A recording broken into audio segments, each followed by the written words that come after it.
Hello everyone, welcome back to my channel. ಮಾರ್ಕೆಟಿಂದ ತಂದಿರೋ ಅವರೆಕಾಯಿನ ಎತ್ಕಿದ ಬೇಳೆನ್ ಮಾಡಿದೆ ಮಾರ್ನಿಂಗ್. ಸೆಹರ್ ಕೂಡ ನನಗೆ ಹೆಲ್ಪ್ ಮಾಡಿದ್ಲು. ನೋಡಿ, ಎಲ್ಲ ಚೆಲ್ಬಿಟ್ಟು ಅವಳೇ ಕ್ಲೀನ್ ಮಾಡ್ತಾ ಇದ್ದಾಳೆ.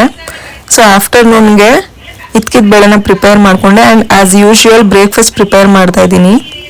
ಸೊ ಬ್ರೇಕ್ಫಾಸ್ಟ್ಗೆ ಚಪಾತಿ. ಎಲ್ಲರಿಗೂ ಹೊಸ ವರ್ಷದ ಶುಭಾಶಯಗಳು. Happy new year friends. Sehar lemon rice ಕೇಳಿದ್ಲು, ಸೊ ಅದಕ್ಕೆ ಅವಳಿಗೆ ಇದನ್ನ ಬ್ರೇಕ್ಫಾಸ್ಟ್ ಮಾಡಿಸ್ತಾ ಇದ್ದೀನಿ. ಅದಾದ ನಂತರ ಆಫ್ಟರ್ನೂನ್ ಲಂಚ್ಗೆ ಗ್ರೈಂಡ್ ಮಾಡ್ಕೋತಾ ಇದ್ದೀನಿ ಮಸಾಲೆನ. ಲಂಚ್ಗೆ ಬೇಳೆ ಸಾರನ್ನ ಪ್ರಿಪೇರ್ ಮಾಡ್ತಾ ಇದ್ದೀನಿ. ಸೊ ಇದು ಒಂಥರ ನಾವು ಡಿಫ್ರೆಂಟ್ ಆಗಿ ಮಾಡ್ತೀವಿ. ಎಲ್ಲ ಮಸಾಲೆನ ಗ್ರೈಂಡ್ ಮಾಡಿಕೊಂಡು ಬಾಟಲ್ ಗಾರ್ಡ್ ಹಾಕಿ ಮಾಡ್ತೀವಿ. ಸೊ ಈ ಥರ ಮಾಡೋದ್ರಿಂದ ಈ ಸಾಂಬಾರ್ ತುಂಬ ಟೇಸ್ಟಿಯಾಗಿ ಇರುತ್ತೆ. ಇದ್ರ ಜೊತೆಗೆ ಮೆಂತೆ ಆ್ಯಂಡ್ ಪಾಲಕ್ ಸೊಪ್ಪು ಕೂಡ ಆ್ಯಡ್ ಮಾಡಬೇಕು. ಎಲ್ಲ ಮಸಾಲೆನ ಹಾಕಿ ಸ್ವಲ್ಪ ಹೊತ್ತು ಕುಕ್ ಮಾಡಿ ಬಿಡಬೇಕು.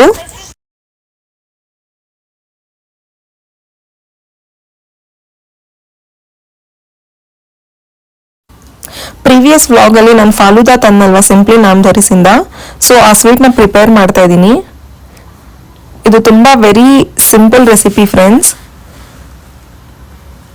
ಜಸ್ಟ್ ಹಾಲು ಬಾಯ್ಲ್ ಮಾಡಿಬಿಟ್ಟು ಅದರಲ್ಲಿ ಈ ಎಂಟೈರ್ ಪ್ಯಾಕೆಟ್ನ ಹಾಕಿಬಿಡಬೇಕು. 1 ಲೀಟರ್ ಆಫ್ ಮಿಲ್ಕಲ್ಲಿ ಈ ಒಂದು ಎಂಟೈರ್ ಪ್ಯಾಕೆಟ್ನ ಹಾಕಿ, ನಾನು ಅದಕ್ಕೆ ಕ್ರೀಮ್ ಕೂಡ ಹಾಕ್ತೀನಿ, ಯಾಕಂದರೆ ಟೆಕ್ಸ್ಚರ್ ತುಂಬ ಚೆನ್ನಾಗಿರುತ್ತೆ. ಶುಗರನ್ನು ಹಾಕೋ ಅವಶ್ಯಕತೆ ಇರೋದಿಲ್ಲ. ಬೇಕಂದ್ರೆ ನಿಮ್ಗಿನ್ನ ಸ್ವೀಟ್ ಬೇಕಂದ್ರೆ ನೀವು ಶುಗರ್ನ ಆ್ಯಡ್ ಮಾಡ್ಕೋಬೋದು. ನಮ್ಗೆ ಇಷ್ಟವಾಗಿರೋ ಡ್ರೈ ಫ್ರೂಟ್ಸ್ನ ಆ್ಯಡ್ ಮಾಡ್ಕೋಬೋದು.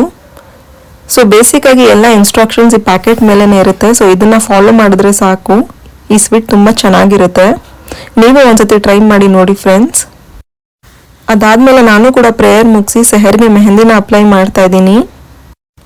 ಸೆಹರ್ ಯಾಕಿಷ್ಟು ಲೋ ಆಗಿದ್ದಾಳೆ ಅಂದರೆ ಅವಳು ಇವತ್ತು ಅನ್ವೆಲ್ ಇದ್ಲು, ಆ್ಯಕ್ಟಿವೇ ಇರಲಿಲ್ಲ. ಸೊ ಅವಳಿಗೆ ಸ್ವಲ್ಪ ಬೂಸ್ಟ್ ಮಾಡೋದಕ್ಕೆ ಸೊ ನೋಡಿ ಈ ಥರ ಆ್ಯಕ್ಟಿವಿಟೀಸ್ ಎಲ್ಲ ಅವಳಿಗೆ ಮಾಡೋಕ್ಕೆ ಕೊಟ್ಟೆ ನಾನು.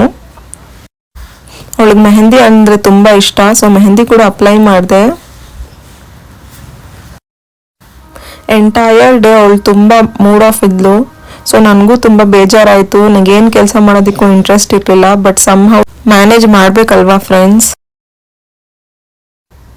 ಈವ್ನಿಂಗ್ ಬಿರಿಯಾನಿ ಪ್ರಿಪೇರ್ ಮಾಡೋಣ ಅಂತ ಚಾಪಿಂಗ್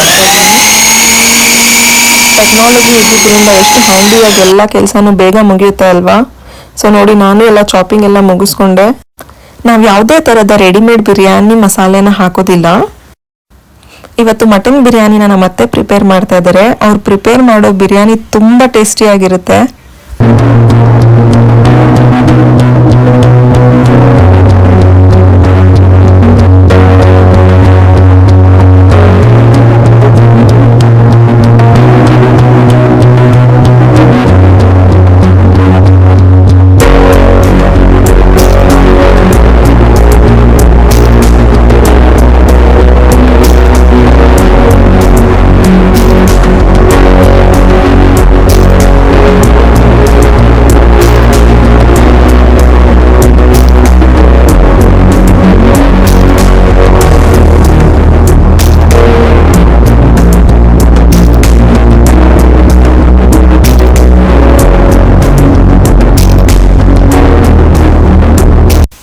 ಪ್ರೆಸೆಂಟೇಷನ್ ಕೂಡ ತುಂಬ ಇಂಪಾರ್ಟೆಂಟ್ ಅಲ್ವಾ. ಸೊ ವೆಜ್ ಸಲಾಡ್ನ ನಾನು ಈ ಥರ ಚಾಪ್ ಮಾಡಿ ಇಟ್ಟಿದ್ದೀನಿ. ನೋಡೋದಕ್ಕೆ ತುಂಬ ಚೆನ್ನಾಗಿ ಕಾಣಿಸ್ತಾ ಇದೆ ಅಲ್ವಾ. ಈವ್ನಿಂಗ್ ಆಗೋಷ್ಟೊತ್ತಿಗೆ ಸೆಹರ್ಗೆ ಫೀವರ್ ತುಂಬ ಜಾಸ್ತಿ ಆಯಿತು. ಸೊ ಅದಾದಮೇಲೆ ನಾನು ವ್ಲಾಗ್ನ ಕಂಟಿನ್ಯೂ ಮಾಡೋಕ್ಕಾಗಿಲ್ಲ, ಯಾಕಂದರೆ ಕ್ಲಿನಿಕ್ಕಿಂದ ಬರೋ ಅಷ್ಟೊತ್ತಿಗೆ ಮಿಡ್ ನೈಟ್ ಆಯಿತು. ನೆಕ್ಸ್ಟ್ ಡೇ ಅವಳ ಗ್ರಾನಿ ಮನೆಗೆ ಕರ್ಕೊಂಡು ಹೋಗ್ತಾ ಇದ್ದೀನಿ, ಯಾಕಂದರೆ ಅಲ್ಲಿ ಹೋದ್ಮೇಲೆ ಸ್ವಲ್ಪ ಆ್ಯಕ್ಟಿವ್ ಆಗಿರ್ತಾಳೇನೋ ಅಂತ.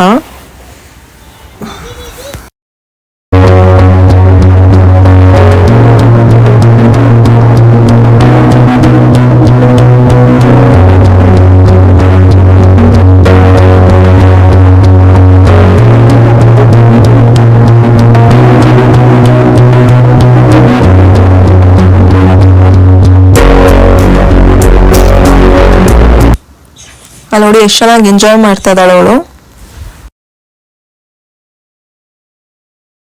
ಬ್ರೇಕ್ಫಾಸ್ಟ್ನ ಹೋಟೆಲಿಂದಾನೇ ತರಿಸಿದ್ವಿ.